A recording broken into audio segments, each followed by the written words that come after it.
We are recording in live. All right, thank you, Steve.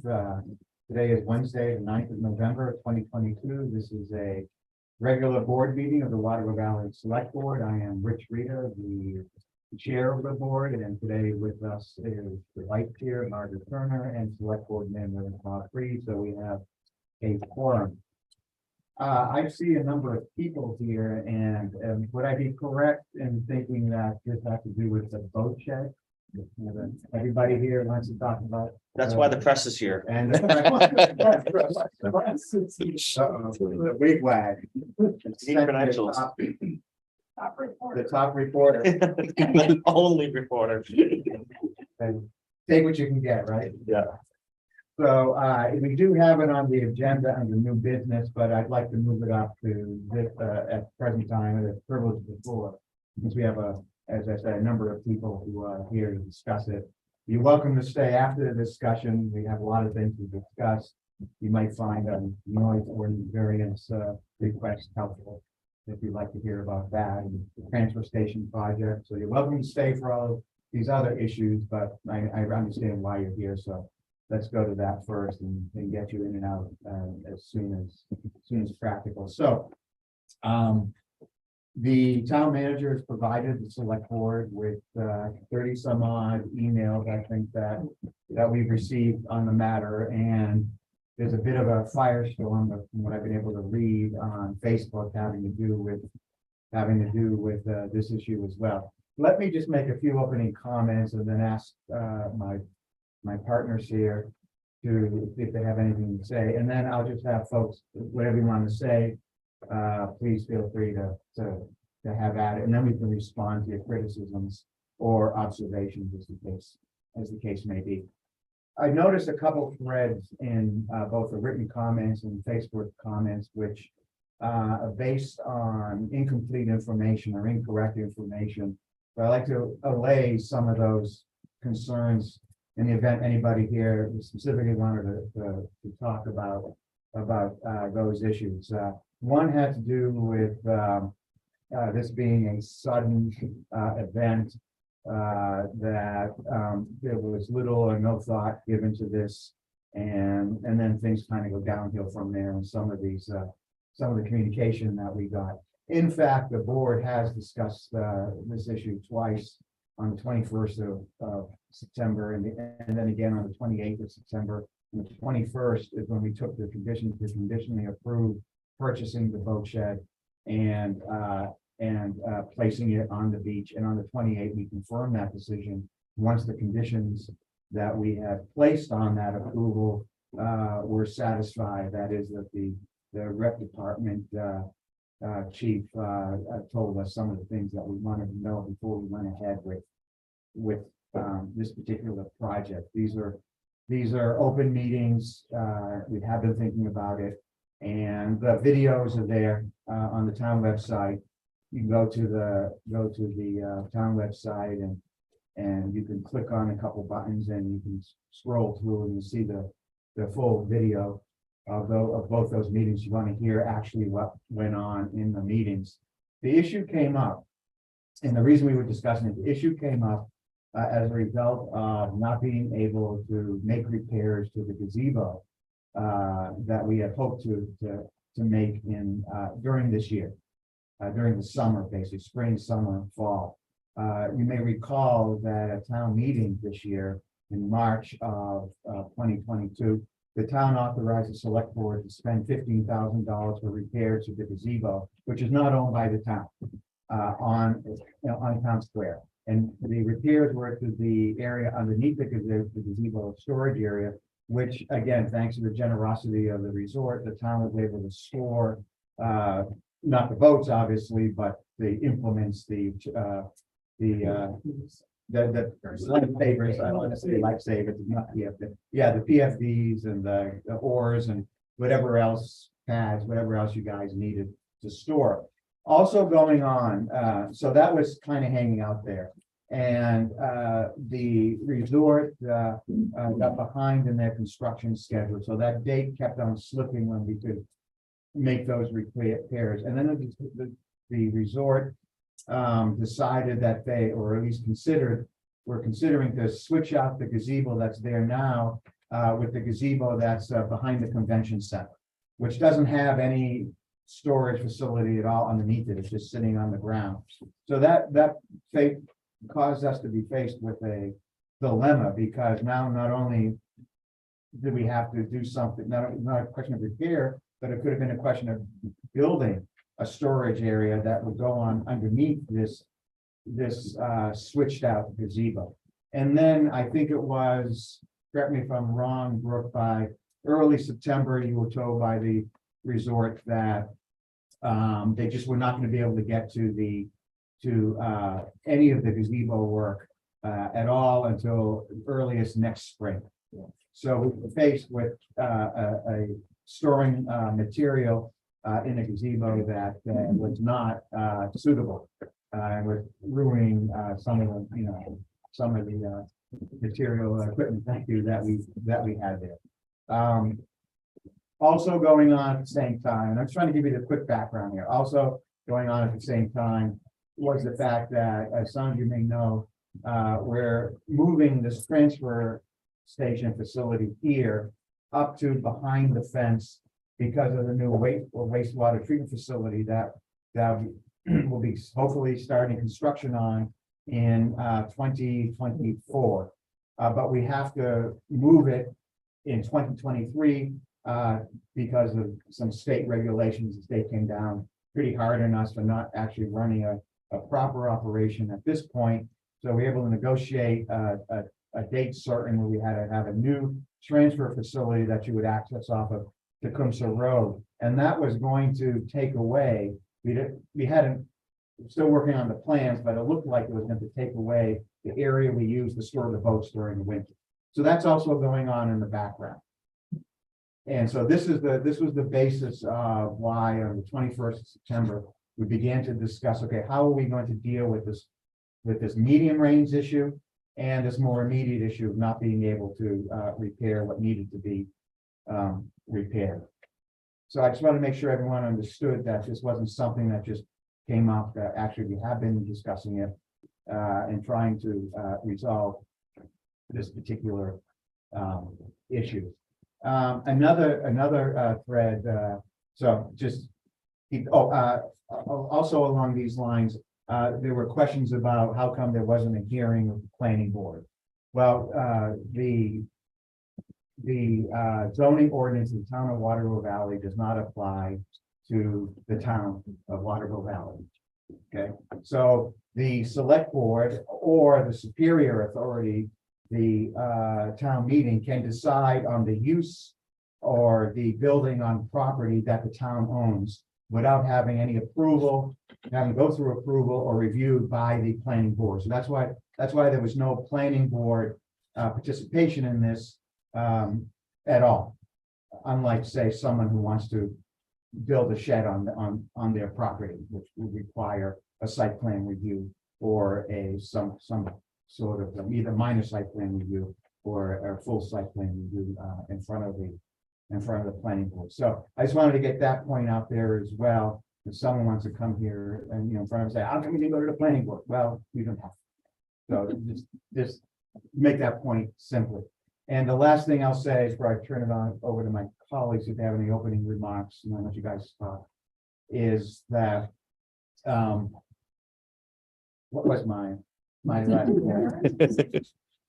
Oh, yes, that was it. There was the question of safety issues. Thank you. I'm not sure how this particular, the one I'm thinking of that was mentioned by many of the people in their comments and Facebook and emails we received, is that we were going to run these boat operations off the beach in Corcoran Pond. No, it's in the coves that are up the ski trail. That's town-owned property. We're not going to be sliding boats off and on the beach where all the kids are and the families are. Again, we discussed this at our September 21st meeting, how we were going to run the operation. And there were questions with employee safety and the efficiency of our operation, so why we moved across, but I kind of would just like to leave that on the table. We can discuss it if you want to bring it up. The last point I would I would make, is that some people ask, well, why couldn't we put it by the ice arena? The town doesn't own that property. It's private property. The town owns on that side of the pond, from the dam, the bridge dam, all the way across to just beyond the ice arena, as you're heading east. The town owns maybe 20 foot strip of land. That's it. That's all we have. You know where that boardwalk is, that dock-like boardwalk area is, just below the gazebo, in front of the pond? The town owns that. And then if you took that dock area and just extended that out all the way to the end of the ice arena, that's all the town property. Everything else on the other side of that belongs to the resort or the Tyrell Development LLC. The town does own more properties. You go further along the pond, but obviously now you're getting into quite Snows Brook, and then on the other side, the town owns some property as well. But again, it's more of a strip. It's a bit wider. But as you continue around the pond, you start coming back to the beach on that cross-country ski trail. The town actually has a good amount of property there. Everything behind the beach, for example, I think it's 0.8 acres, 0.88 acres. That's owned by the town. The town also owns the land adjacent to that. That's, I forget the exact acreage there, but it connects the Packet Field. But several acres are there. So that is the area where the town owns property and we can do something with it. And that's why when we were looking at relocating, potentially relocating the operations, we were looking on that side as opposed to the other side of the pond where we don't own the property. So I've said enough. Bob, Margaret, would you like to add anything for me? I will mention about the employee safety issue, that every time we move those boats, they're not light. And, you know, whether they're taking them off the racks or they're moving them to store them or that kind of thing, there's the potential for damage to the boats and damage to the employees who are moving them. So part of what we were also looking at was minimizing the distance that those boats have traveled from where they needed to end up. We don't even own the boat rack, you know, the boat rack, that again, the resort out of the goodness of their heart allow us to use their boat racks. I think the rec department also felt that operating both the beach and the boats on the same side gave them more opportunity to supervise what goes on the beach and make sure that the safety there and the people are behaving properly on the beach by having employees on that side. But you know, I think we've heard you all. Yeah. If they would let them, if they want to, please, you've got a bunch of people here. I think we've laid out where we're coming from, that we have discussed it. There was some thought put into it. We were trying to resolve a problem. I know it doesn't get to all the issues having to do with aesthetics in particular and location in terms of shade. So who would like to address the board? All I ask you to do is to sort of stand up. Do we need to come up to the microphone? Is that okay? Just state their name, please. Just give the name and your where your property is, your location where you live, for the record, because we're being recorded, so we'd like to keep it all there for posterity. So if anyone would like to speak on the matter, Sean? Right, so thanks for listening to us. I know things kind of blew up on the Facebook page. Kind of first on the topic of notification, we recognize that this was discussed at select board meetings. The lack of a requirement to pull things like a building permit, to meet before something like the planning board, to not have to notify abutters. Those are mechanisms that frequently allow the rest of the community to know something's going on. Summer's a busy time for us. Hockey, you get a lot of guests. I operate a hotel, as you know. We're short staffed. We have a lot to do. I'm working 7 days a week. I don't always get a chance to attend a select board in the middle of the week. I don't always get a chance to review the minutes or watch the videos. I wish I had more time for that. But some of the other mechanisms that traditionally notify us and let us know that something's going on, so we can let our feelings or opinions be known about it prior to you know, the thing happening, are missing from this process. And so the first I knew about this, and I think I speak for a lot of the rest of the community as well, from discussions I've had, is that nobody knew it was coming until it was there. Right. So we do recognize that it was discussed, maybe somebody didn't just wake up and go to Home Depot and drop a shed on the beach the next morning, we know that. But a lot of us missed it, a lot of us missed the information, so that if I just want to go on record as saying Okay. that we missed that notification. My opinion, personally, as a business, multiple business owner, as you know, I operate Snowy Owl Hotel, I operate the Legends Arcade, which is right there in Town Square. I operate the escape room upstairs in Town Square, which this is our review. For both of those two Legends businesses. I'm opening the Valley Chop House in the Brookside Room in the summer, and we'll be opening a spa. So I'm going to operate 5 businesses here in Waterville Valley. My personal opinion as a business operator here is that the shed is not very appealing. And that its location does take quite a bit away from the beach as a recreation area for my guests. And also I would think, we're not going to speak for the ski resort, but it's right smack down in the middle where people used to cross country ski, so that's going to have to change things. But most of all, my opinion is I just don't think that the shed has the architectural character that is appropriate for that view. To view it from Route 49, since I've been coming here, I'm used to this beautiful white town square building with the red barn, hockey rink, and this is just not consistent with the character of that particular view. It's also is something that was put in the view from Town Square, which I think is a very important view for Waterville Valley, for the business community, especially those of us that are depending on tourism. Our guests are here and they're standing in that Town Square and they're looking across at the mountains and the pond and the beach. And this has become a part of that picture. It will be the picture that everybody experiences when they come here, as long as it is there. So I wanted to put that out there just as a personal, business owner. I don't find it appealing. I feel like some more design may have gone into a boathouse. I think the idea of a boathouse around lake is fantastic.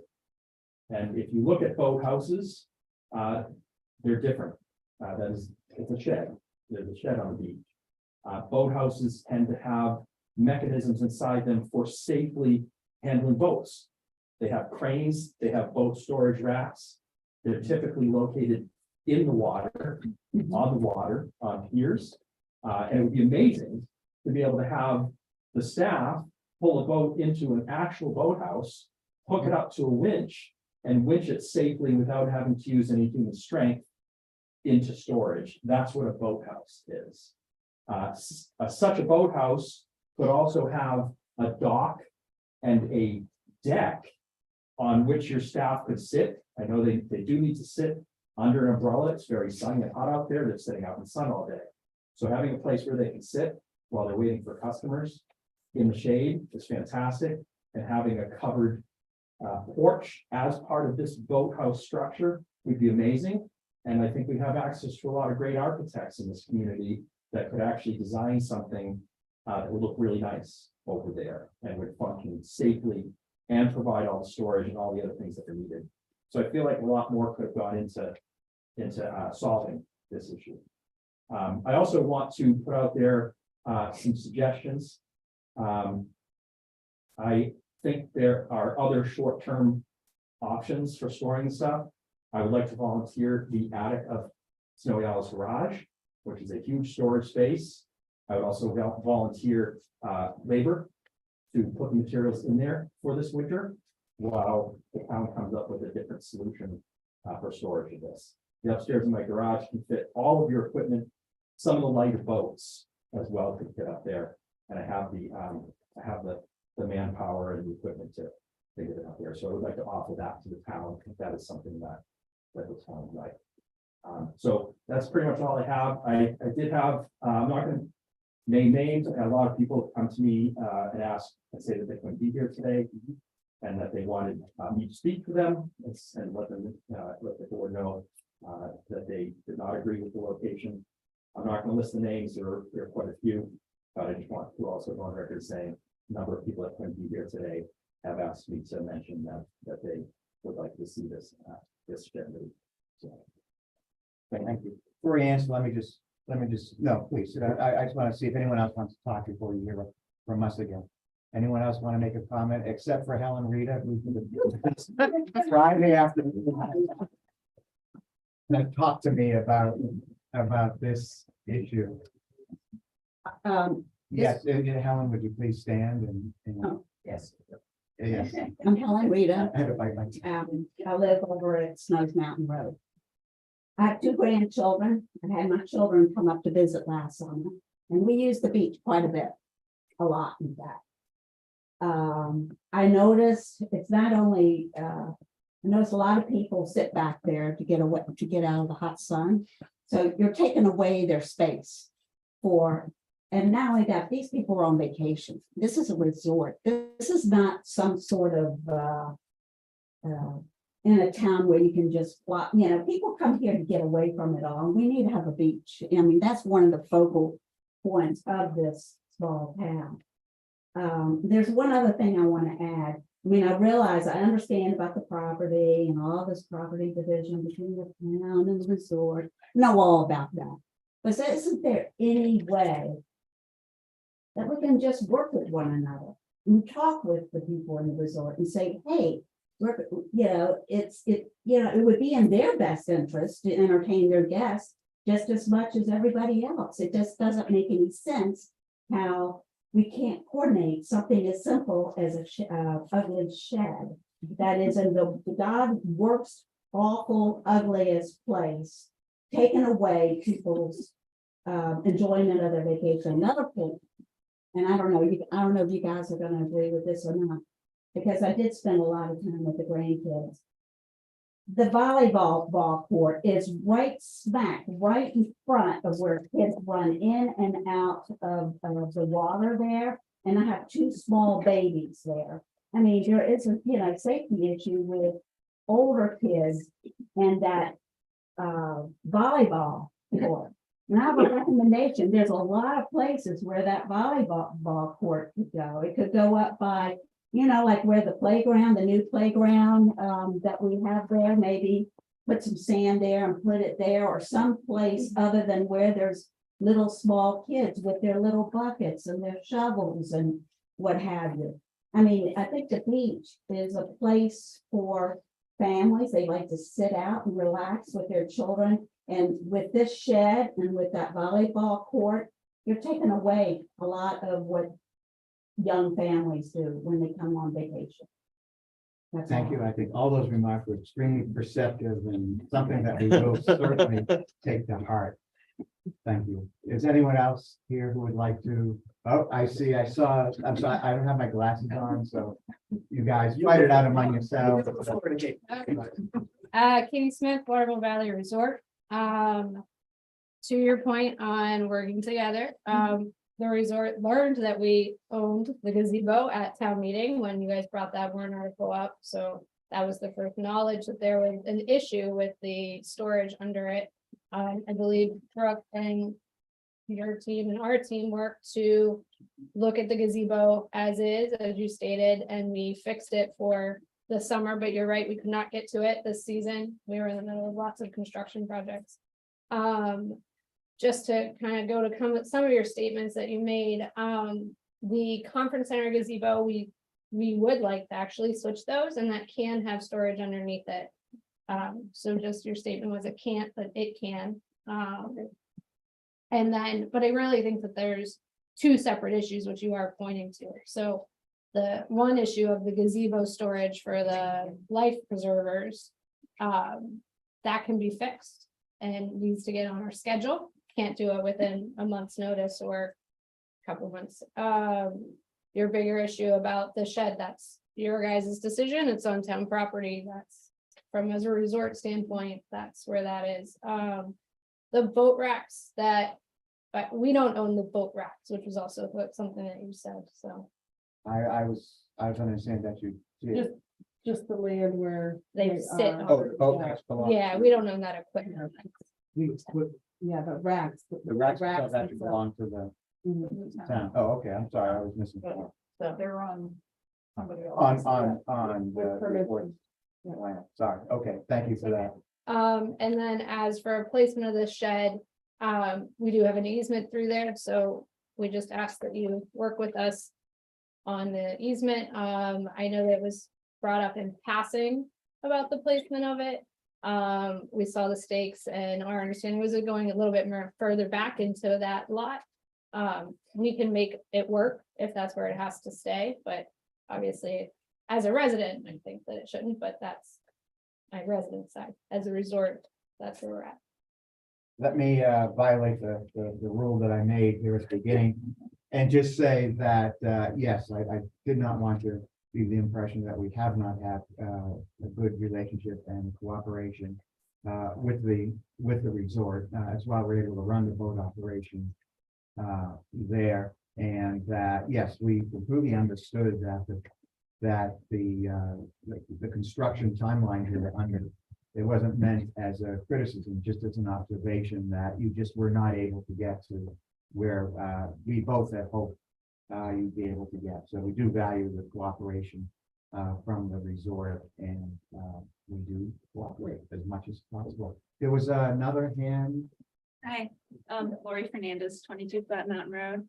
And I think these people are being very kind. It's awful, awful, awful. Having been here 20+ years, raised my kids here, have the kids on the beach, awful. One, I want to know how much time and consideration when you guys went to Lowe's or Walmart or Home Depot to buy that. How long did it take to pick out the design? Okay, I mean, we can answer it now, or if you want to Okay, finish no, speaking. whenever I'm finished. Okay. 2, what was the cost? And 3, when you guys looked at it, if you go 2 thumbs up, that looks great. Okay, That's it. Brooke, could you answer the acquisition question and I believe it was 13,000 and.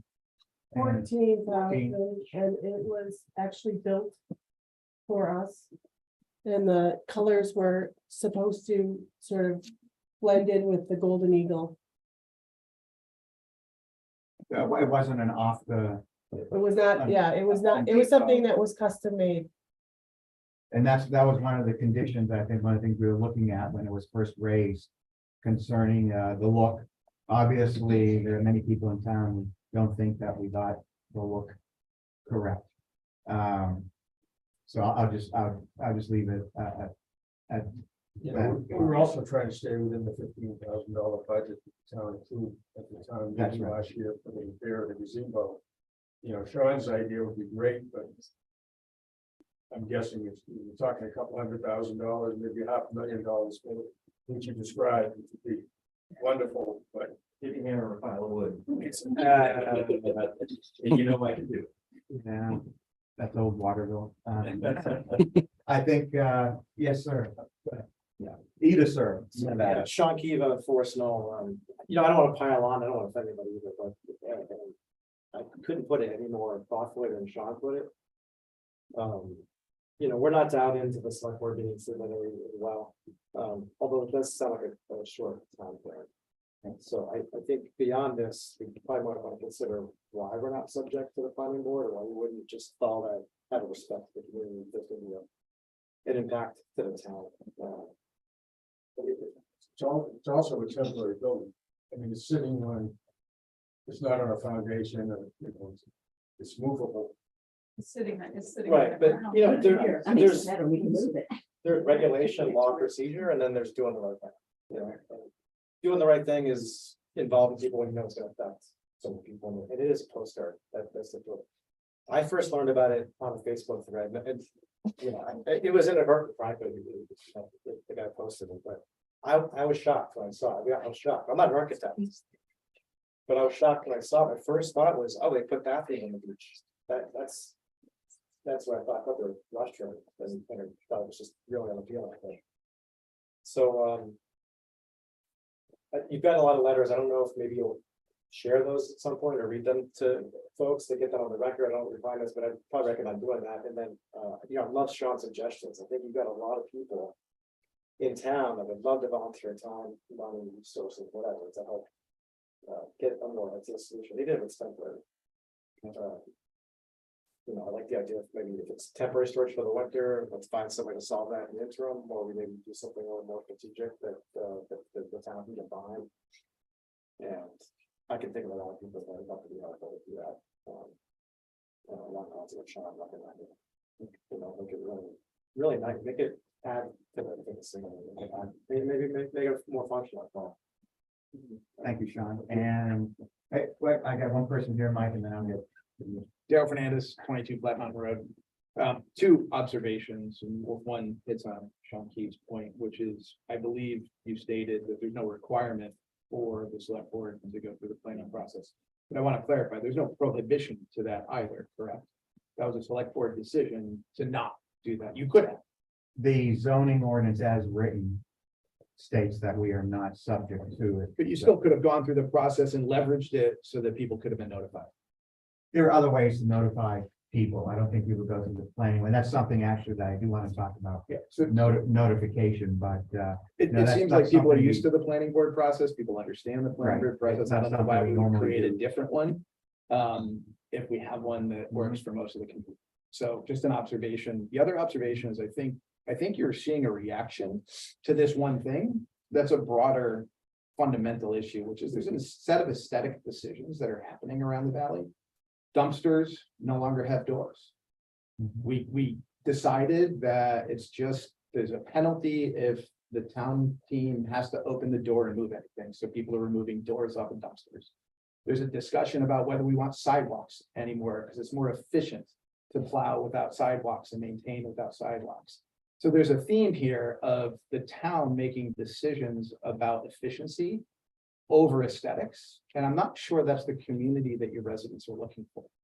And I think what you're seeing in this one issue is the coming forward, the tip of the spear, if you will, of those aesthetic decisions being sacrificed for efficiency. And I'm not sure, for the people who actually live in the town, I'm not sure that that's where we want to be. And I think if that's where the town is going, and that's where you as a select board, you as a town manager, think we need to go, I think there needs to be more discussion about that, because I think you're hearing it loud and clear that this particular thing, one thing, is a moment that's going to be indicative of a lot of decisions that are coming down the road. thank you. And then Mike. Very good. Mike, you have your hand up. I don't want to follow that. Okay, do I have any? My only comment, two comments. One is, my son worked the boats, and not one time has he ever complained that lifting the boats was dangerous or even heavy. These are young kids that can lift the boat. So, Margaret, I understand the safety concern. There's always a safety concern, but he worked the boats almost every single day. I never heard him complain one time about how heavy those boats are. As I would go to Town Square and watch my son work, because it was kind of fun to do, we would go to the Valley Pub and sit down and have a drink. And what I would notice is other families would send their kids off on the boats, and guess where they ended up? The Valley Pub. You move this to the beach, and those people aren't going to the Valley Pub. They might not even be going to the boats. You're going to get the beach people going to the boats, and not the Town Square side people going to the boats. So I completely disagree with the rationale of moving the boat operations off the dock where they've been for decades and moving them to a location on the beach that now people that have come here and use the boats year after year. I hear this as well, that my son tells me that they remembered him as the person that rented the boats to him last year. They came back to see him. They're like, they don't even know where he is now, because he's now servicing a whole different population of people, the beachgoers, as opposed to the people that live in town, want to send their kids out on the boat and have a beer at the Valley Pub. Thank you. Somebody else, Reggie, I think, yes. Hi, Reggie. Reggie Breckner, Mountain Brook Way. I agree. I don't like the shed. I saw it for the first time today, and I think it's ugly. I think I'd love to see it moved maybe further up along the beach going towards 49, but something needs to be done with it. But I don't think that it is right for us to put this whole thing on our select board. We, as responsible citizens, need to get our asses in there and actually pay some attention to what's going on in the town. How many of you are on committees? Okay, that's good. Why don't you know about these things? I mean, we can vote on these things. You can go to the committee meetings. They had 2 meetings discussing this. Why weren't we there? Yes, we're all busy. I don't get to go to the to the meetings either. I used to go to quite a few select meetings. Now I don't have the time. But this is on us. This is not on them. They're acting on our behalf and they've made the best decision they could. So I think this is us. Thank you. Thank you, Reggie. Is anybody else? Jenny, I see you. Hi, I'm Wendy Nelson. I live in sorry. Forest Knoll. I think, to follow up on what Mike has said, for years, we've been coming as, seasonal residents and now we're here full time. And it seems like the docks are a very great place for the boats to be. People get in and out of them easily. And the beach is great for families and for kids. And when you try and mix those two activities, it seems like people are going to be moving in and out of boats where the little kids are going to be swimming. And it seems like it's going to be, that to me would be somewhat of a safety issue. So are you planning to build docks on the side of the beach, or what is your vision of what that side of the pond is going to look like? We'll answer that question, but is there anybody else who'd like to speak? Rowan?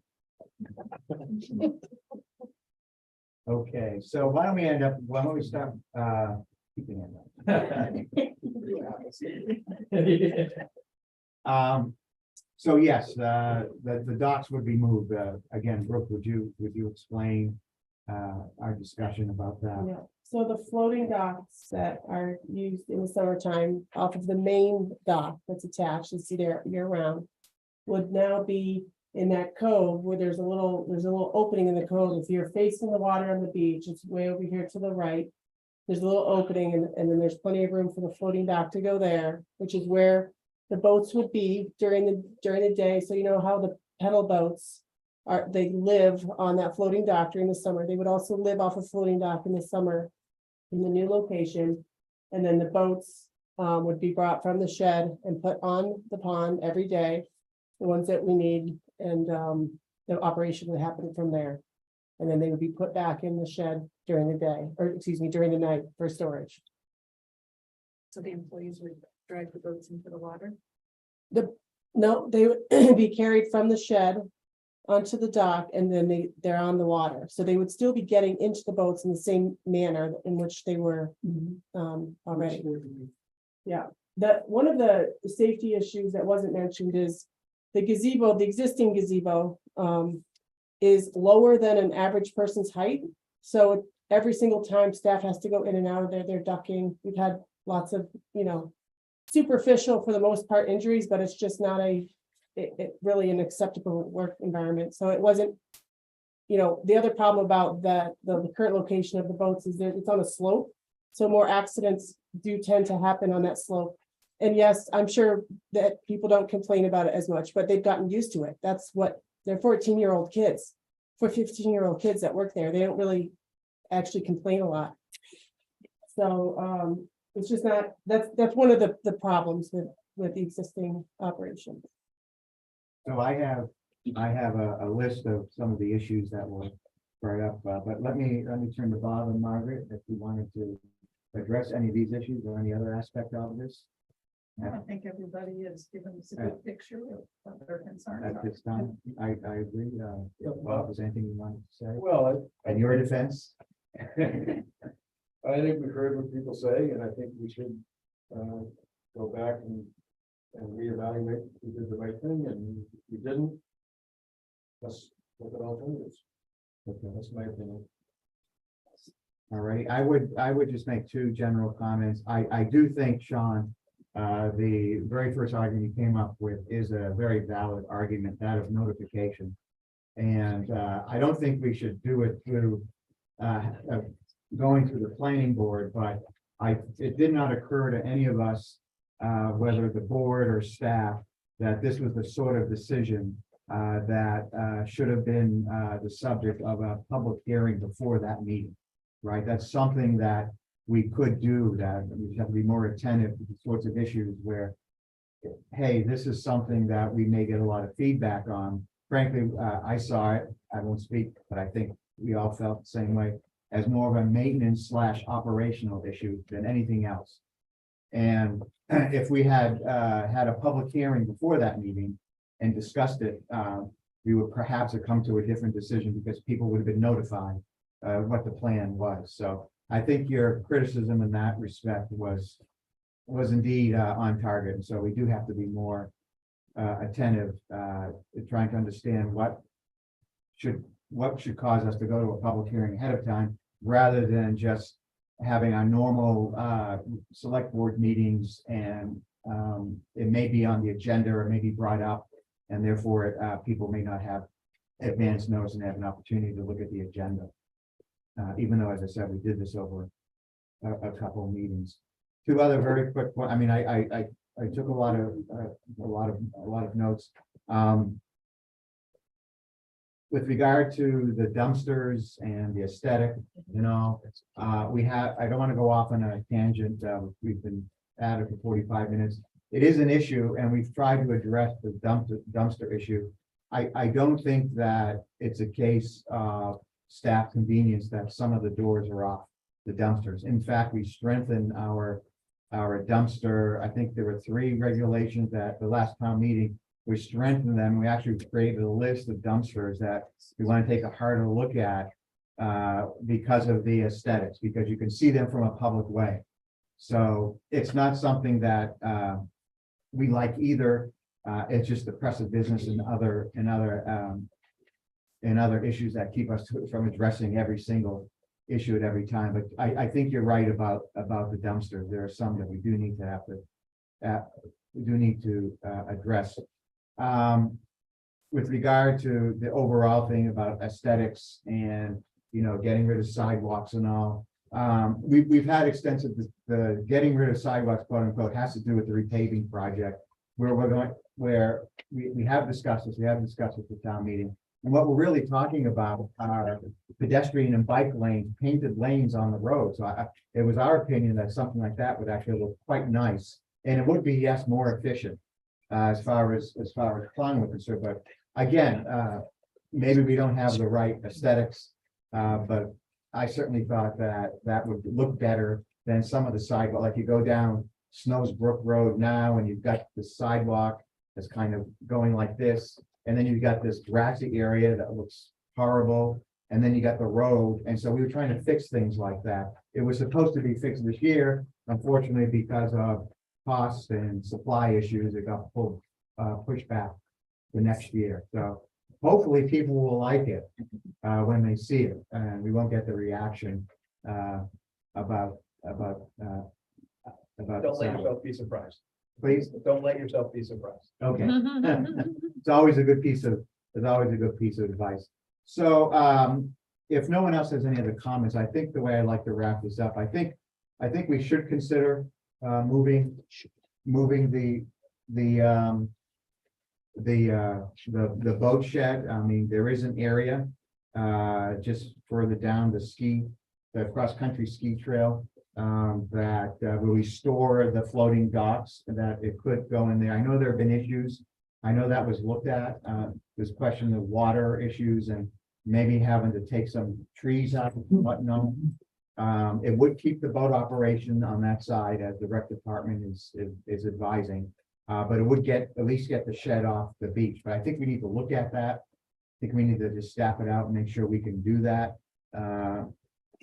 Otherwise, it's a question of, you know, getting someone to come in and moving the shed for us. I want to make sure that we can do that with DPW staff. Yeah, and I think there have been a lot of points brought up, and we've taken notes, and we're gonna consider all of them, and we're gonna look for alternative spots. We don't have the ability to move the shed ourselves because I don't want to break it while we move it. So we'll start coordinating that move after we've selected, and we will make sure that during this process of selecting a new place that we notify abutters, notify the community, and be more transparent in the decision process that we're going I mean, I just like that. I don't see, yeah, I don't, this isn't gonna be something that's gonna get moved next week. But we will work. I see, yeah, Cindy, is that you? Hi, Cindy Pecos, New Peak Road.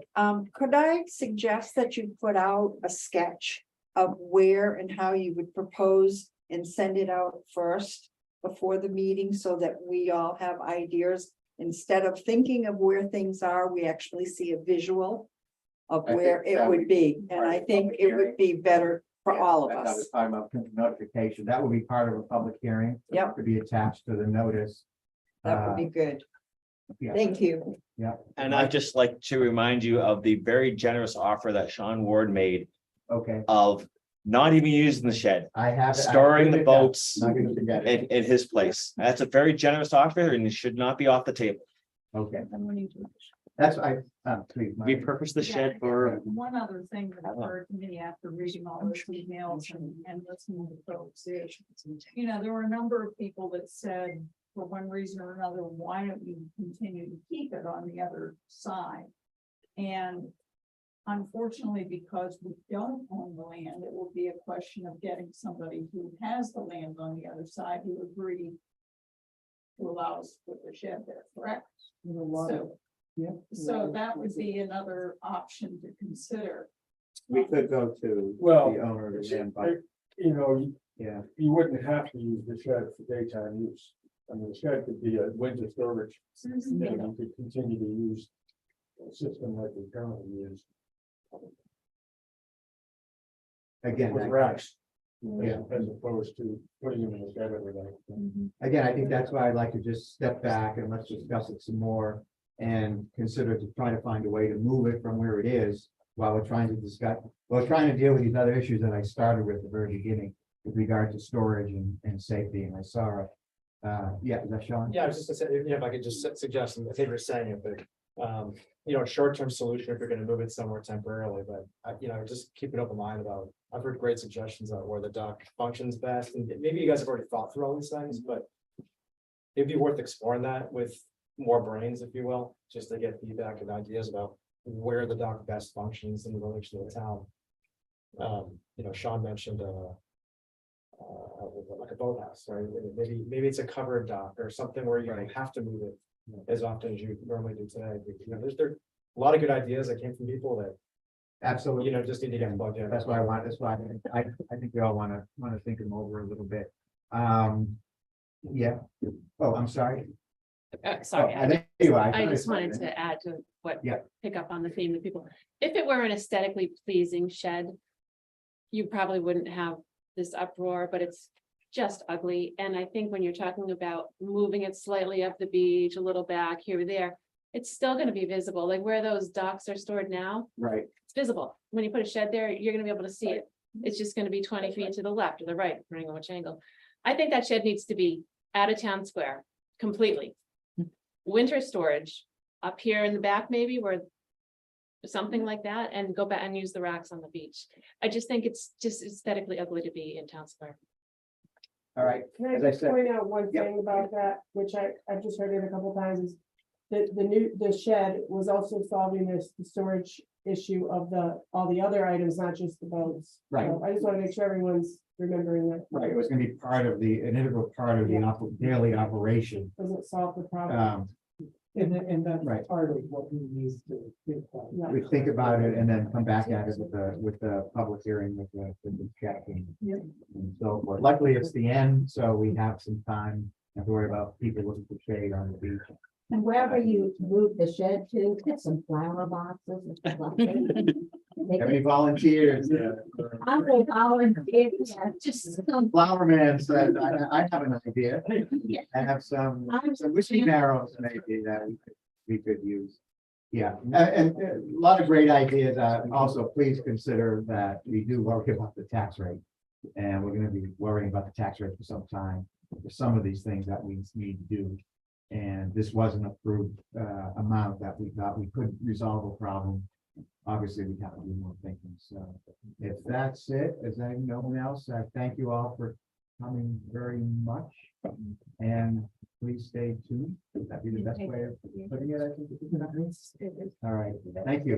You're welcome to stay. We've got lots on our agenda. That's one item out of about a dozen. Or make the decision, any more sheds get dropped anywhere? I'm not gonna answer that. And did No. you, Thank you, guys. did you put down in your notes about the volleyball? Yeah, thing? yes. I Okay, think good, that's in I your notes. I yes, got that okay, written down. I'm not- Got written down as well. Yes, I even have it circled. See, it's circled. Okay, I just want to make sure. Well, yeah, you're again. Thank you. Oh, then, oh. Even.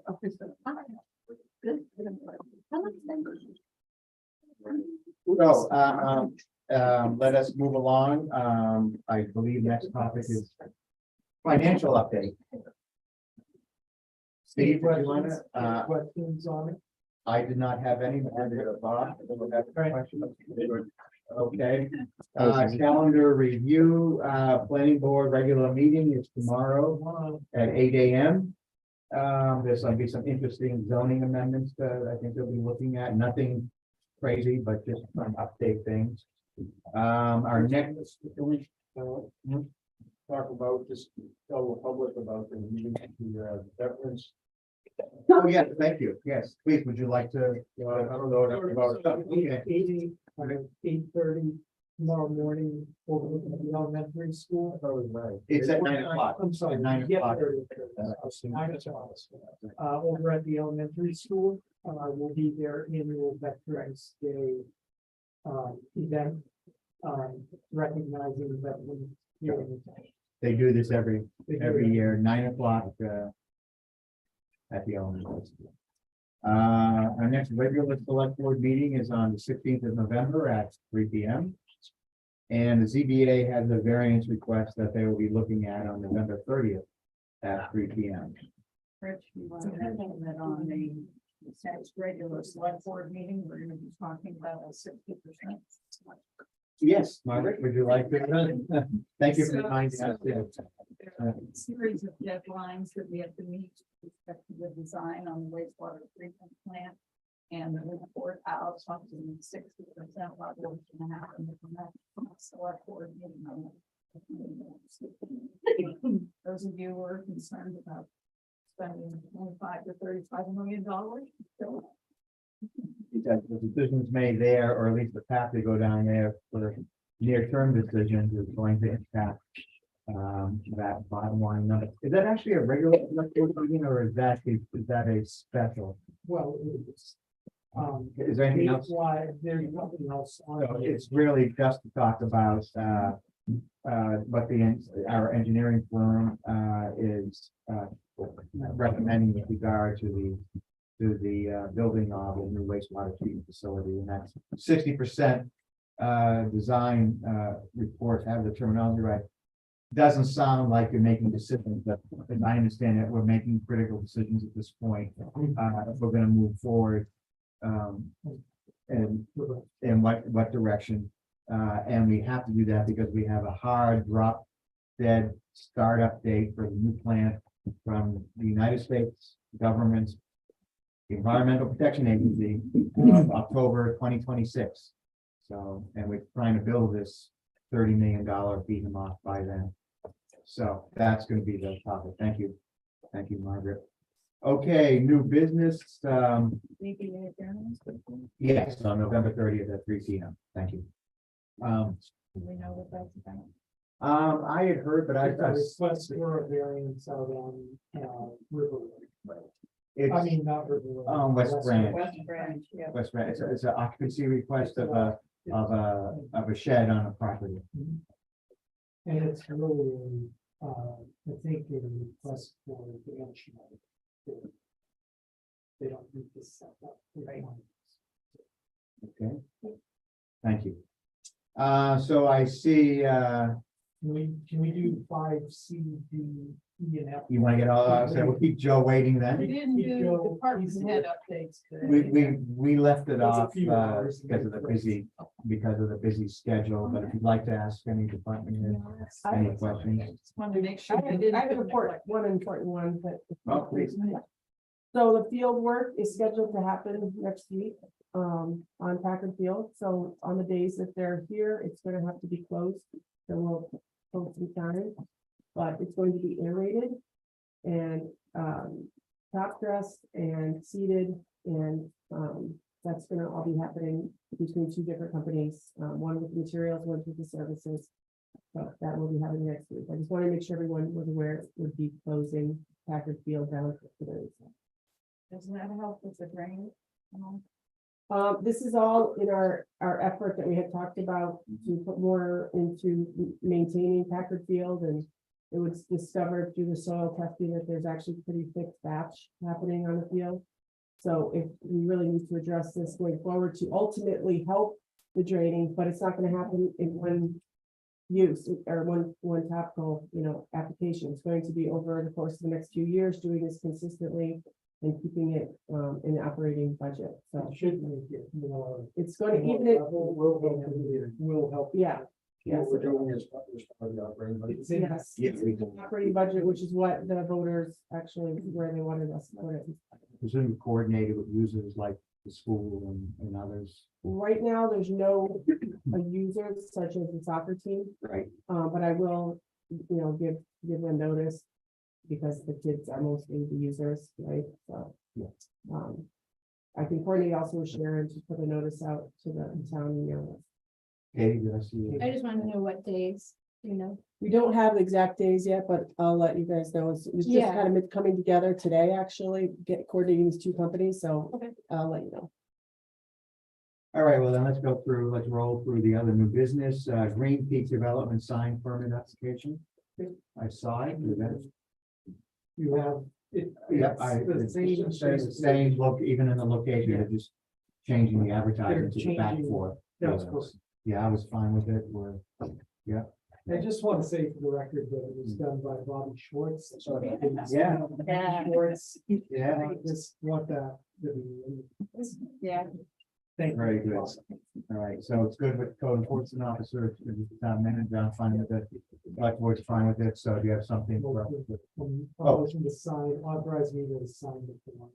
Just, All right, do I have a motion to authorize the town manager to sign the Green Peak Development Sign Permit Application as presented to the select board?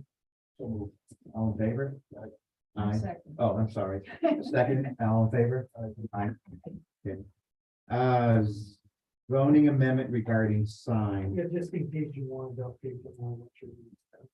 Yeah, very, very briefly, one of the things we're looking at on the planning board is a zoning amendment to better deal with the issue of political signs. There have been some questions this past fall about political signs that have showed up in the town.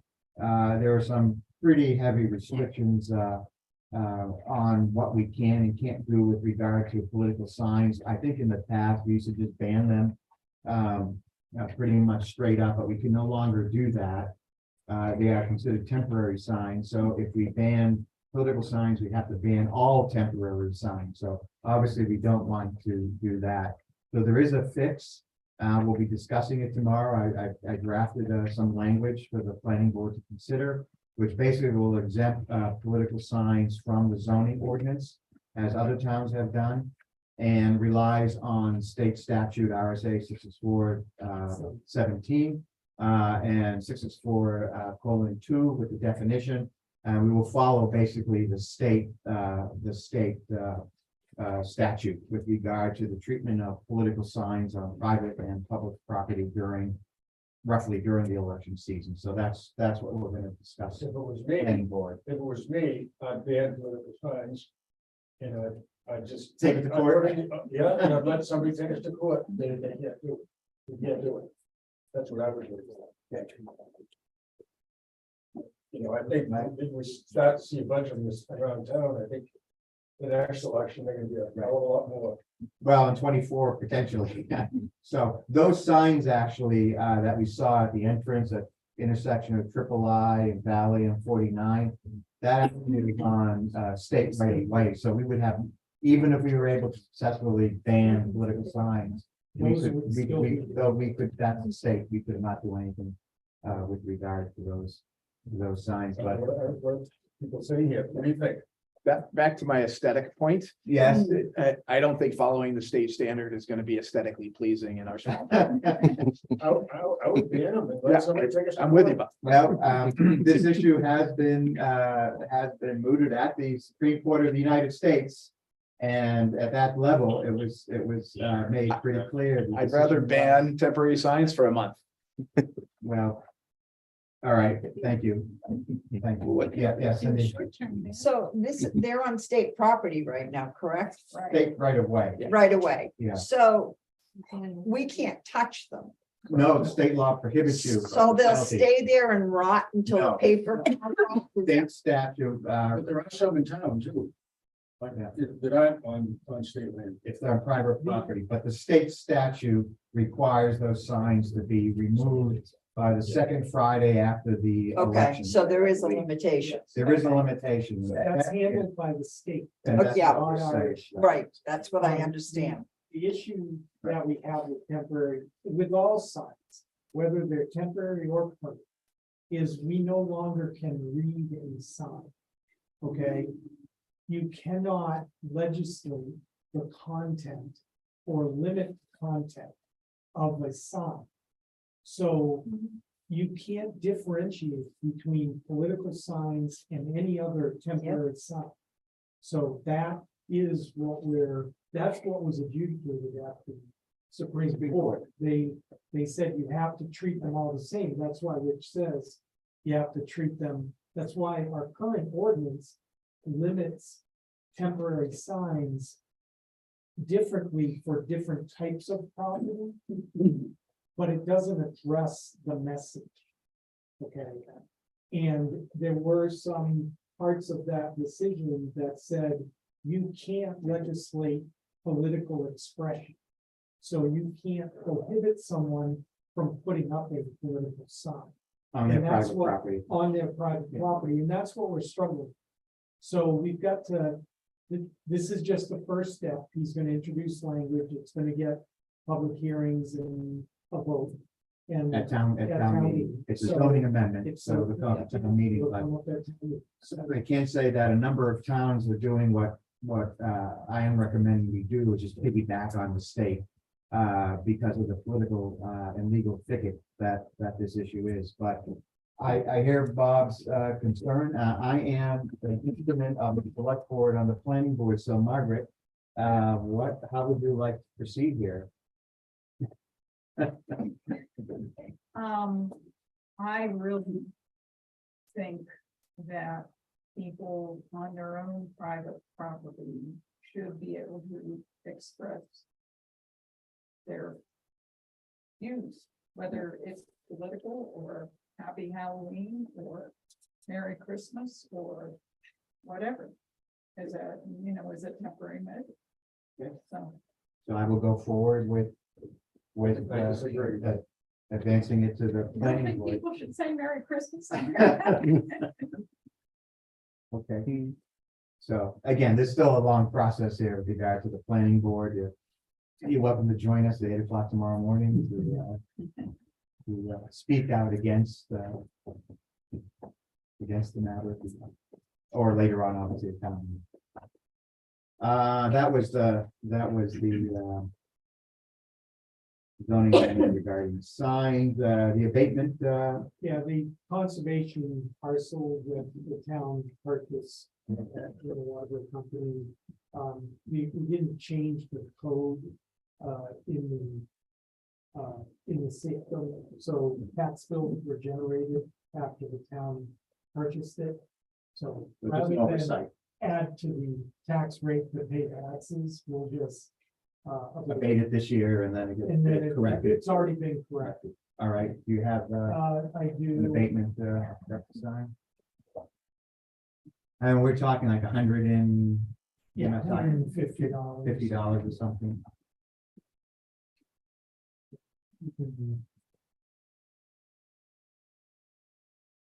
Do we need a vote on it? Yes, Yes, you could just vote. to I be thought on so. that. So I would propose that we sign sign the abatement form as presented to us on conservation parcel map and lot number 105-010032, since it was a mistake made by the assessors. Do I have a second? Second. All in favor? Aye.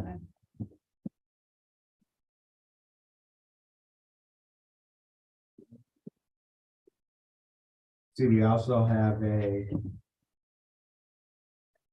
next item I was signing, this is a noise ordinance variance request. Yeah, so we requested, Noyes, or- we received an email request from DA White construction to, it's just the one. And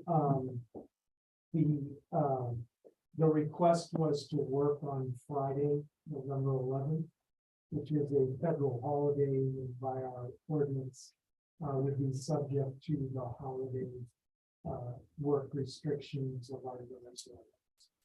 So they're trying to finish up clearing the site, doing paving prior to the winter.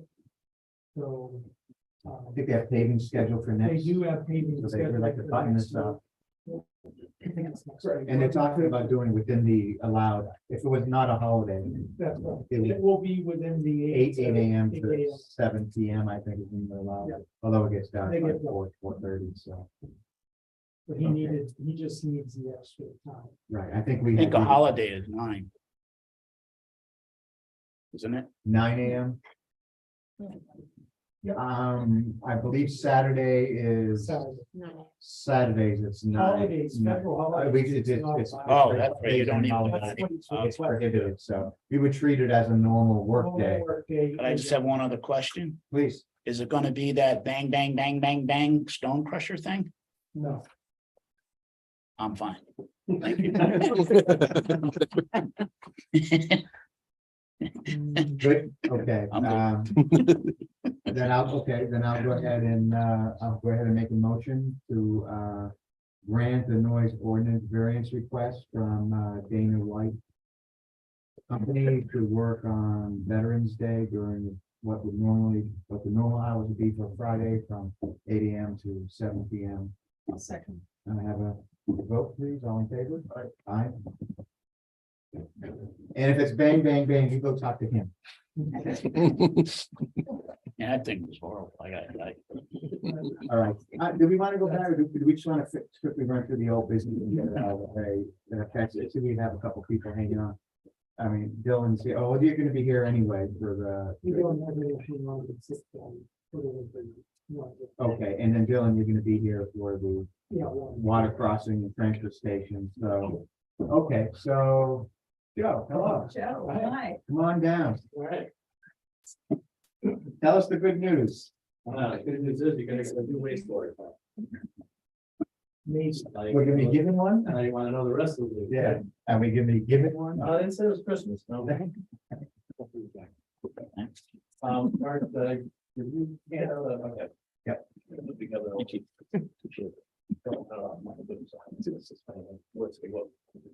Following a format that we've used before, and first thing, and what we're up to. Okay, This, agenda have here. So I thought what I do is, it's been a while since I've met with the select board. To update them on the project, we've had a variety of different meetings and discussions, we just did submit the 60% design review report. And all of this is, all the timing of this is predicated on the new permit. that we have on the street. So the effective date of that permit was April 1st, 2022, that set the clock. You had mentioned earlier, Rich, that the due date of September, October 2026, to have the facility operating to meet the new permit requirements. Within the permit this year, there was also a collection systems report that was required. There's a new requirement in all discharge permits that have been released in the last 8 or 10 years for communities to assess their collection systems and report on what they do annually for maintenance and how they maintain them. The good news for Waterville Valley is you don't have public, big pump stations in your collection system. It's a gravity sewer collection system, so it's far simpler than many other the state. So for current project activities, again, driven by the permit deadlines, we did submit the 60% study last Friday on the 4th. That actually gets us to a point where we're identifying alternatives for the treatment process for Water Valley. So that within that report, there are a host of alternatives for the different steps in the treatment process. And then the meeting we're going to have on the 16th is going to be to discuss those different alternatives, pros and cons. That's in the report, and we'll look for input from from all of you and from Dylan and Rich as the operators as to what the preferences might be. And that's where we don't need to make decisions on the 16th, our decisions, but this is where we want to talk through all of that. And then also start to think about what path we're going to go down, which processes we're going to use at different parts of the treatment plant. So that we can move on to get what was probably a 90% report.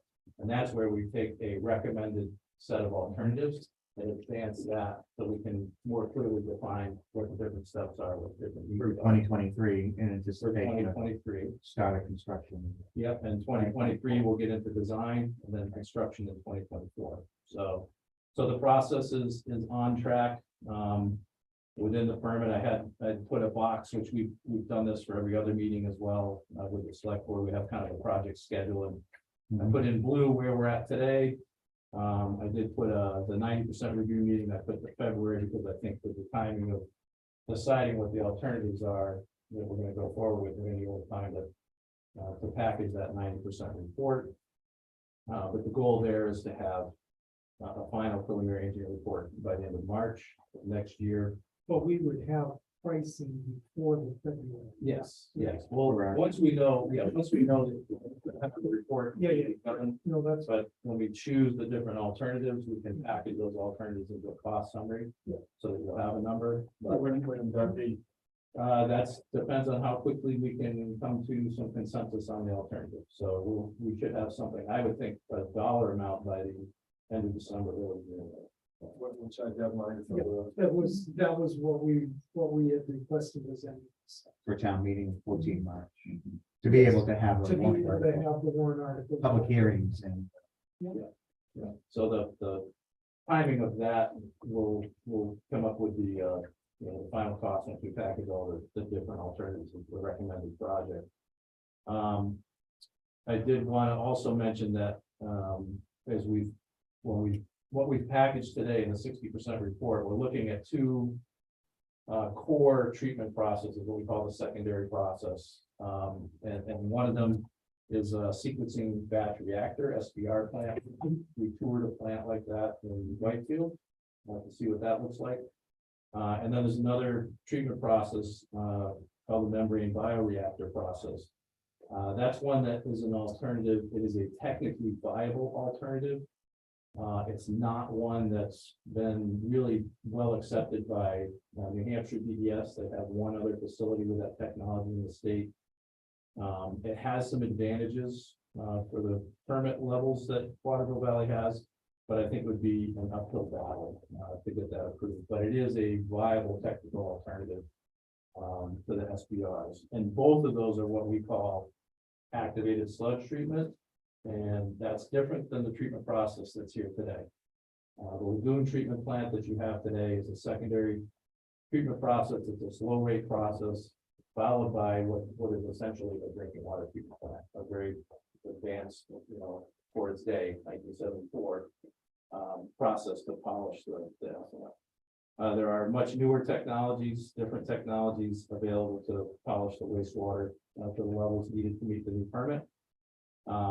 But those are expensive. And the MBR process, the membrane bioreactor process, actually does all the treatment in one step. So that's why we did it as a comparative analysis, the SBR. There's pros and cons to that, which we'll talk about on the 16th. It looks like the prices are pretty similar though. They're very similar, and that's a good point. And what happens is you can eliminate some tertiary steps with the membrane bioreactor, but if that goes down, you've lost all your secondary and tertiary treatment. Whereas the sequencing batch reactor has two steps.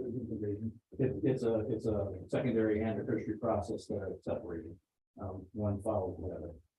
So there's, again, there's pros and cons we can talk about on the 16th. But when we put all of that together, the costs are somewhere between 22 to 23 million dollars today's dollars. Okay, that is for the construction, that's the equipment installed. That includes the contractor's overhead profit. And then onto that, we add the engineering design, construction fees, legal, administrative costs, interest costs. And we project that out. I think one of the presentations we did with the select board was to show the cost escalation over the years in construction. We project that out to 2024 when it's going to get constructed. And that brings the total price tag up closer to about $34 million. The town has already applied for and received low interest loan approval, pre-approval from the pre-application, which would be 15% principal forgiveness on the 34 million.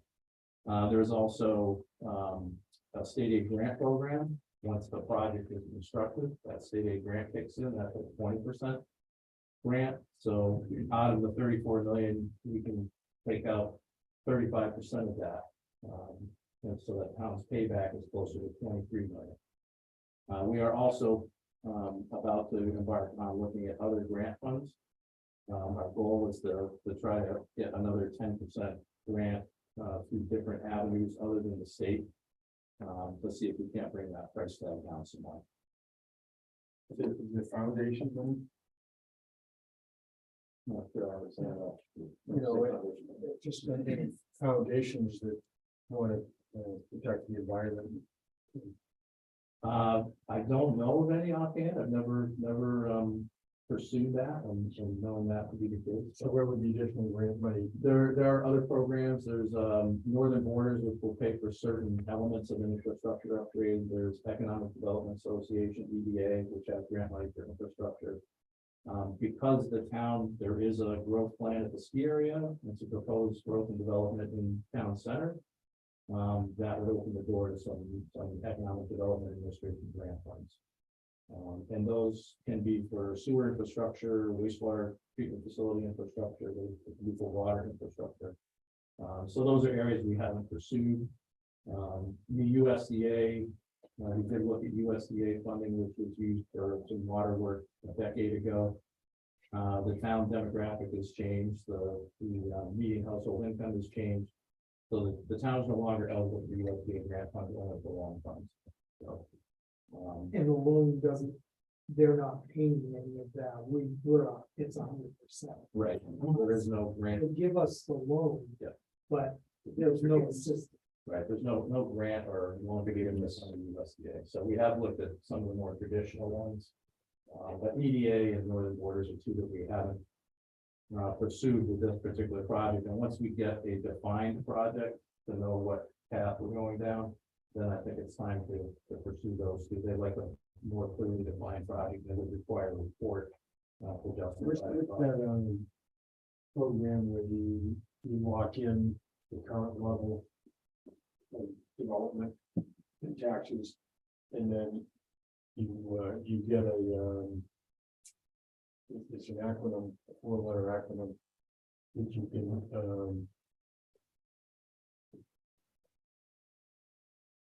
can explain it right correctly.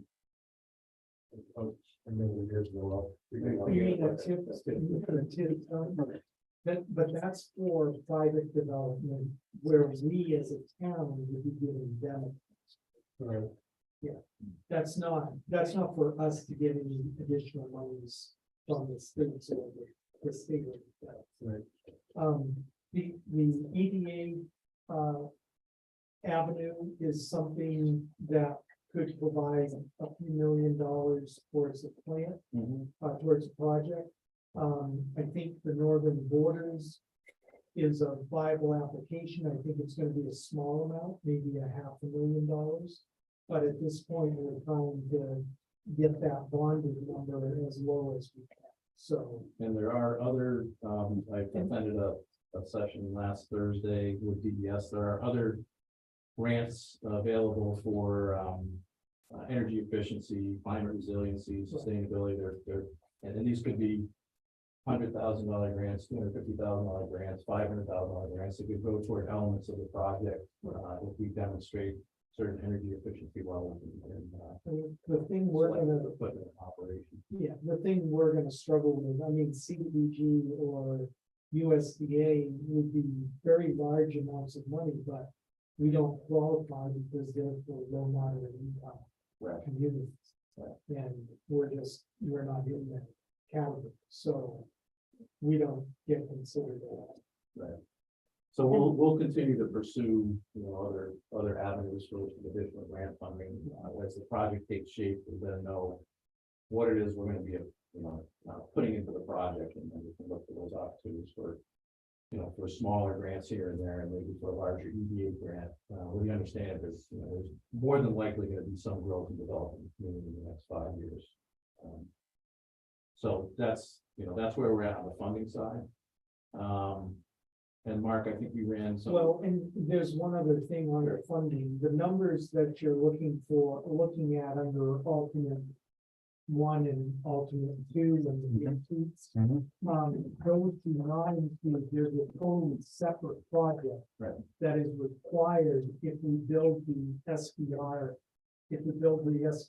plant, which is connection to the baseline. Is that the 2.6? So, Is that Yeah. the 2.6 million? well, no, that's going to be. It is the 4 million less the. 4 million. Then it- then that- Yes, exactly. Yeah. So the bonded amount might be, closer to 25 or 26 million.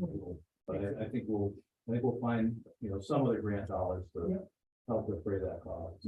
So I just wanted to make sure that we were thinking about.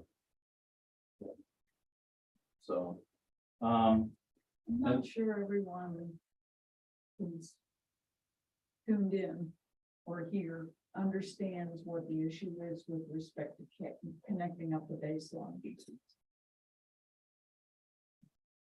Sure. To say it as a Well, lay person or. No, I'm gonna say that, I'll let Dylan chime in, because as an operator, he's gonna talk about, I think, the impacts of the treatment plant operation.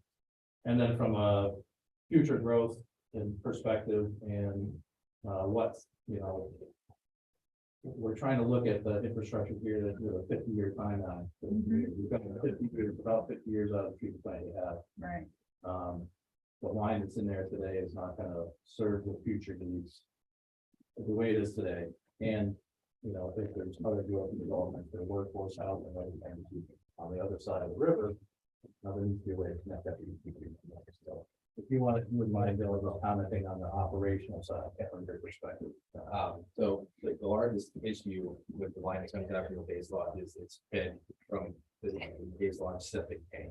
So the largest septic tank that's on the property, it's just super tank that comes out of the septic tank with a super high strength, it's much higher strength than a regular municipal wastewater. The problem with that is when you put that into an activated sludge facility that has an 8-hour from the time it comes into the facility to the time it leaves the facility, it wreaks havoc on the biological process, meaning it's literally millions and millions of microorganisms that consist of it, really make up the sludge in the activated sludge facility. And when you give it a high strength of ammonia, phosphorus, any metals, it really, in inconsistency, it really can cause issues. So aside from that, with the lagoons, as Joe mentioned, in the past, we've been able to just absorb that. The lagoons are so massive. All that high strength septic that comes down is going into a pond of 6 million gallons, as opposed to a tank of 38,000 gallons. So it's essentially just diluted. It's just diluted. So We can't do it because it will break the new plant that we spent $34 million. It would upset the treatment. we would have issues not only with feeding our permit because of the strength of the wastewater coming down to it causes to exceed. So this extra money is to. This extra money is to make sure that the investment that the town is making in this wastewater treatment facility isn't wasted essentially.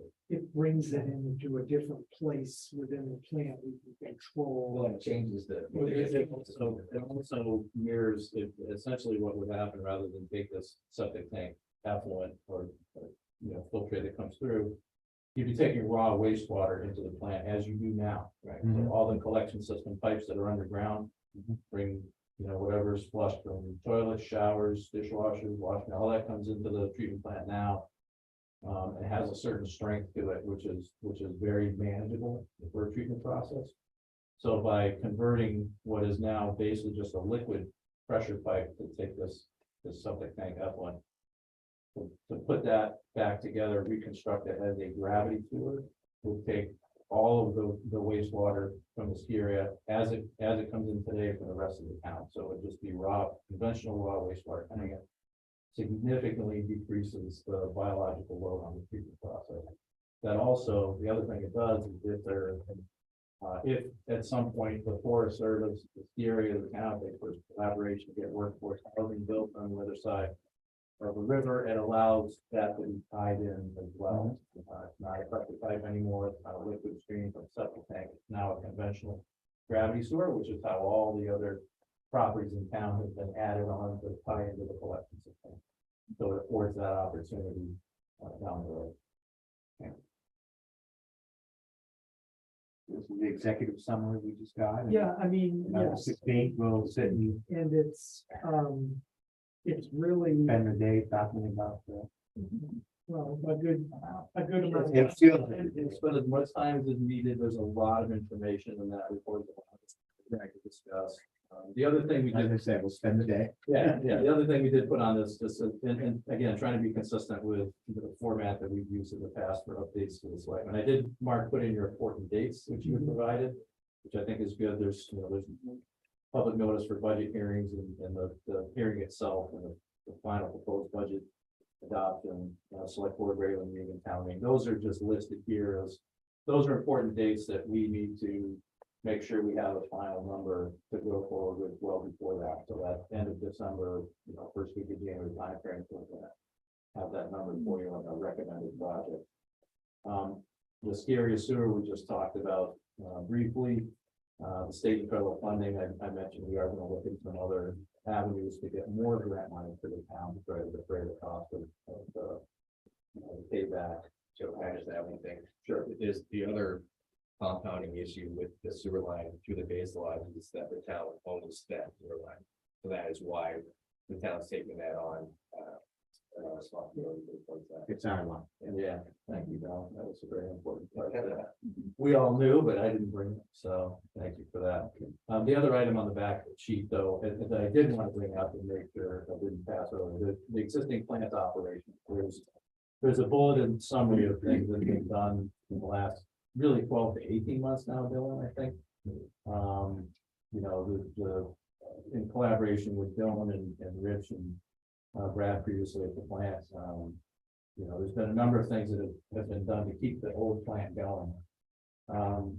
The second bullet, I just wanted to point out, there's been a bit of a patchwork approach to getting things done to keep the old plant running. And we have to think about, I would say, the town should think about whether it's prudent to go forward with a list of improvements next year to keep the plant running for the next 4 years while the new plant's being constructed, or continue with the patchwork approach. And the patchwork approach has been challenging for Dylan. Something fails, or he notices it's about to fail. And we try to work with Dylan to come up with a recommended solution. Dylan has to reach out to a contractor, we have to order materials, and right now prices are increasing and lead times are getting longer. So sometimes we have some pumps and valves and other things that are on order, or about the orders that are taking 20 weeks, 12, 16, 20 weeks to get the materials. So I just put this on here as food for thought. No decisions need to be made today, but I think it would be prudent to consider. I know that it's a big number for the new plant, but that plant over there is 48 years old and has a lot of things that are just staying together. I think it would be smart to take a look at that You know, A little more, look at, just say, look, you know, if Dylan. why wait? If Dylan looks at it, well, this is probably gonna fail in the next year, and then Why wait? 2 years later, we should probably think about. Putting together a comprehensive set as restricted as possible, but a set of improvements that you get one contract at one time. To make those. And get us through improvements, the To 26. get us through the next fall of 4 years, because. It's been a real challenge. There's been, I know, a lot of stressful nights for Dylan where.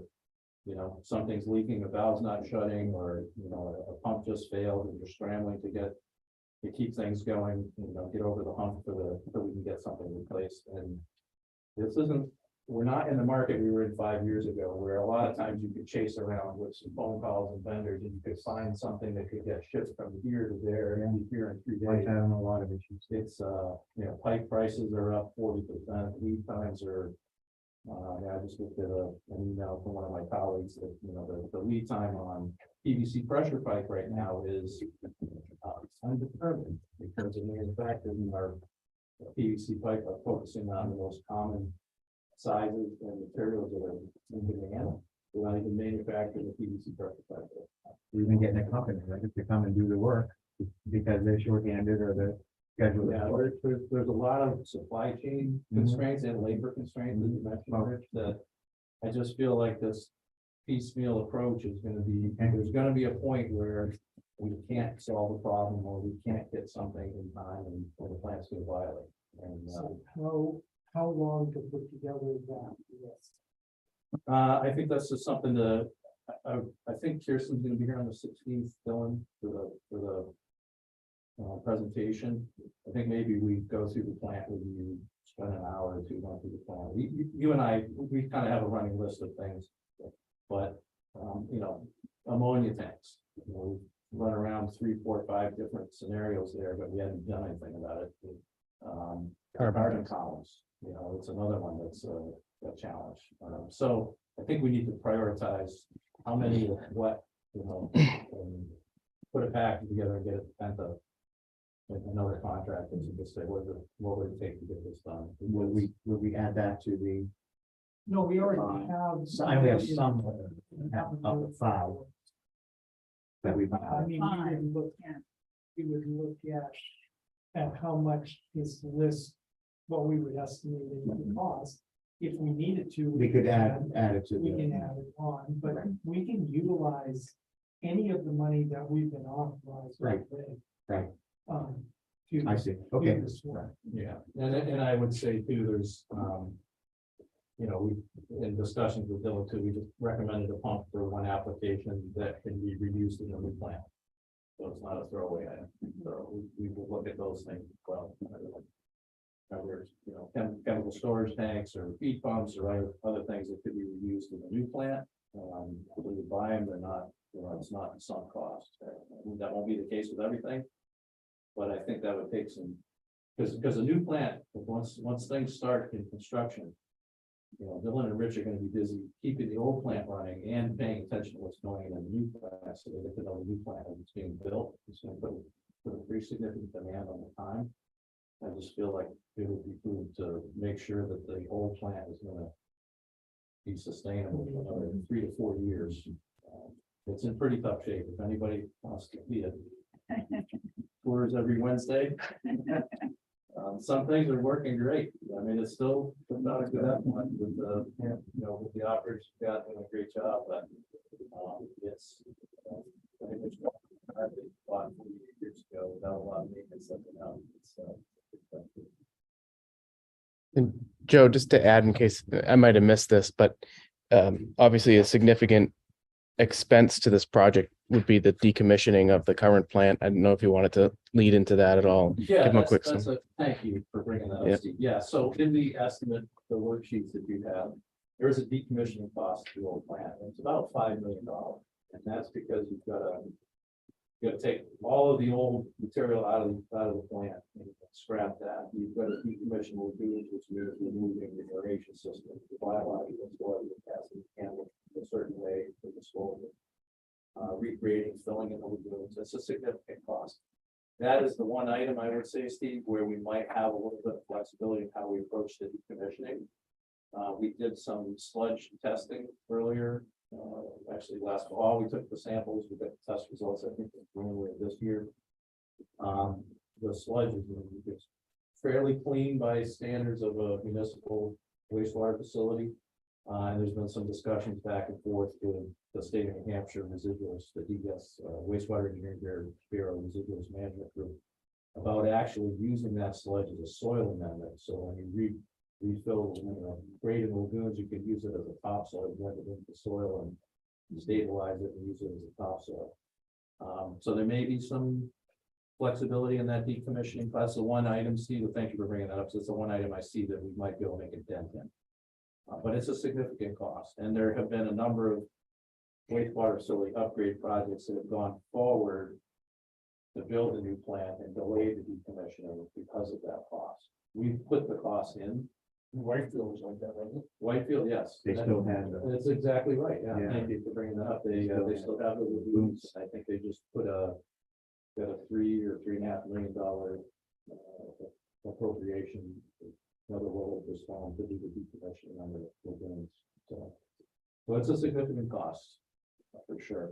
If the sludge could be reused on site, that would save $1 million, $1.5 million. So it's a big expense. Margaret, did you have anything you want to ask Joe at this point? Yeah, I had it at 3, but I have it at 10. No, 10 o'clock was what we had expected. I thought we had 10. Yeah. Since I have, yeah, check there, so it's really 10 o'clock, right? Yeah, we thought 10 o'clock because Yeah. it takes, Yeah. however long it takes, and that would be it. Sort of free. Yeah, I have it. All right, so let's, So it's, so it says 3 on it's the at agenda. 3, guys. And I looked, I wondered about It that. is. too. So, special, select board meeting on the 16th at 10 a.m. Yeah, it makes more sense to have this discussion earlier in the day so we could spend the day. Yeah, it's a lot to talk about. Yeah. All right, Joe, thank you. Thank you very much. Thank you for coming. We will see you next week. Yeah. Very good. Thank you. Thank you. All right, Dylan, and let me go, well, or Jim, the Water River Crossing Treatment Project. We just had a meeting with with Bernice, the contractor, and Oil Tanner. This morning to hash out the remaining schedule. And so it looks like that, Bernice is planning to be here. Either the end of next week or the beginning of the following week to complete, the electrical work that needs to get to well 3.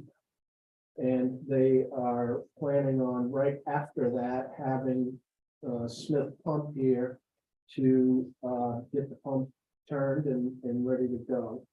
And then they're gonna set their sights on Pump House 2, getting the new pump in Pump House 2 and doing the mechanical work that they need to do inside there.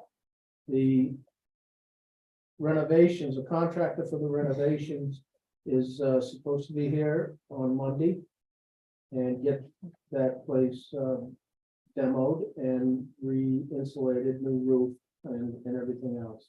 Which building? Pump House 2. Yeah, the one right near the road.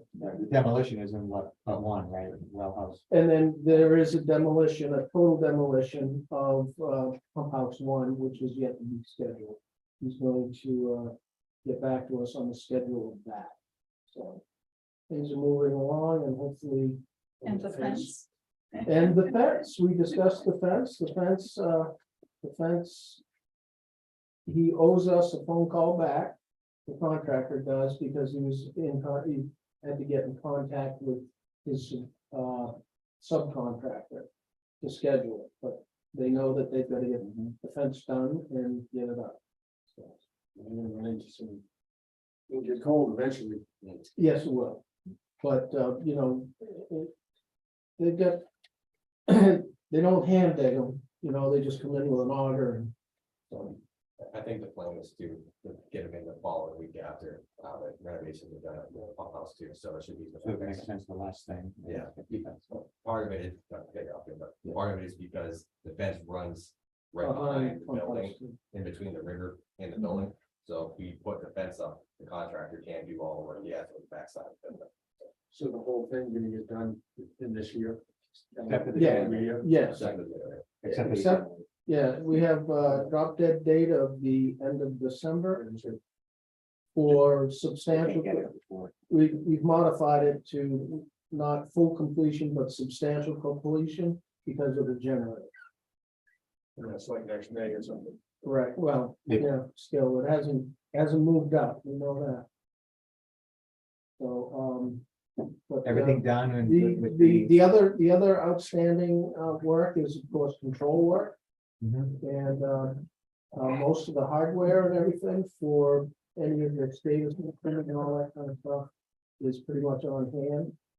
Out, stored in pump house two.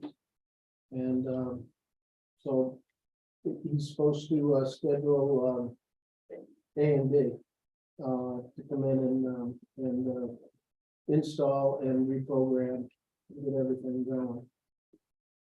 And we're good with the cross-country ski trail, we finished. I pretty much done with that for the time being, yeah. I mean, the ski, I mean, the resort is good. Nordic Center Yes, as far as I is know, fine. everybody It's was good. okay with it. Yeah, no, it looks wonderful. I walked it, yeah. You might see, there's 4 white tip stakes out there, that those would be the approximate corners of the Fence. fence. Yes. Yeah. All righty, thank you. And I think that leaves a transfer station project. And we had another meeting today. We have a 60% plan, if you will, for the interim transfer station. We should be all set and in order with the pending AOC from DES. To meet all the particular dates that we have to meet. And we should have 90% or a full plan by the end of December. Early January. And Something for us to look at. so, Yeah, you'll see a plan before the end of December. For the end of Right. December. You'll see it by the end of this month, and they will share it with the state. Probably the first or second week of November. December. I mean, December, yeah. but everything is tracking as far as what we're gonna be required. About the permitting for the new road coming there.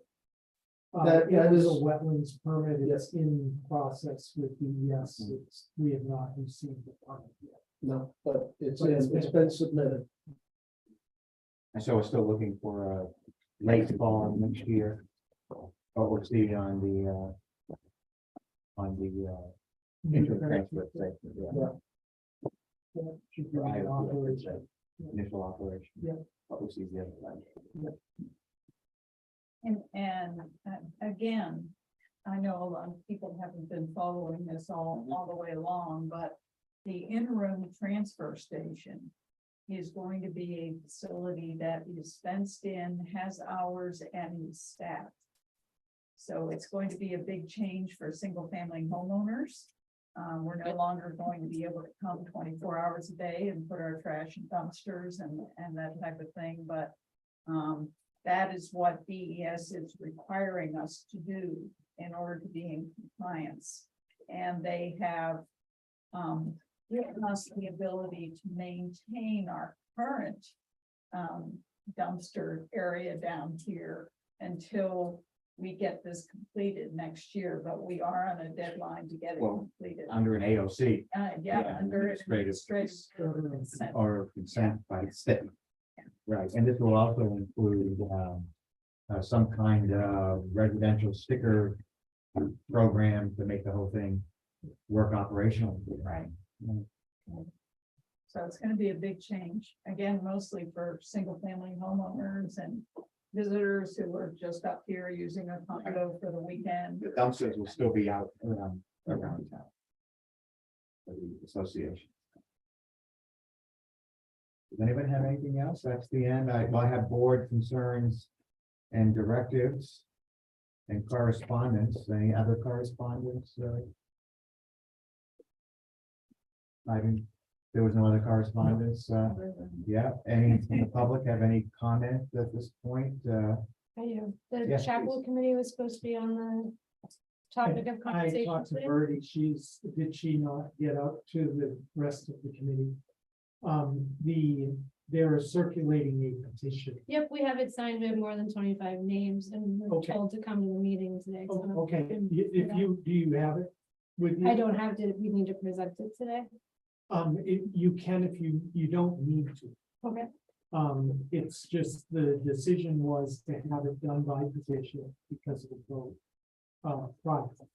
And if you have the requisite number. Yep. I could get that to the supervisors of the checklist. Okay, They verify the number of, okay, or the people who have signed it. sure. And then it has to be put on the agenda, on the warrant. Okay, So that's the. so then we're all set. You will be all set as soon as Jean says, yes, these are 25 voters. We'll be writing in the article, It's all written, it's It's on the the, petition. and it's the same language that was Right. used originally in 2020. Mhm. So. And we will have to have a public hearing on that, right? We don't, on a petition, we don't do it. No, it has to be put on. It has to be put on the warrant. Okay, right. We run it by town council ahead of time. The language that's on there is. It's the what same town language we had council- last time, so we're good there too. Right. Excellent. Okay. So you should be all set. It will be on the warrant as soon as that's certified. Sorry, you said, I didn't know. Thought you were just interested in the wastewater treatment. I listen to all these anyways, so I know what's Okay. going on, but All right, no, it's okay. yep, you are good. You are good to go. Anything else from anybody? If not, I entertain a motion, to go to final discussion. So moved. Do I have a second? All in favor? Nice haircut. Aye, aye. Thank you. Thank you all for coming. Thank you, John. Thank you very I much. like having company. Hi, Reggie. You too. And Reggie, you can come anytime. Get ready. Reggie. Thank you Thank you. very much. Um, He's gonna call you.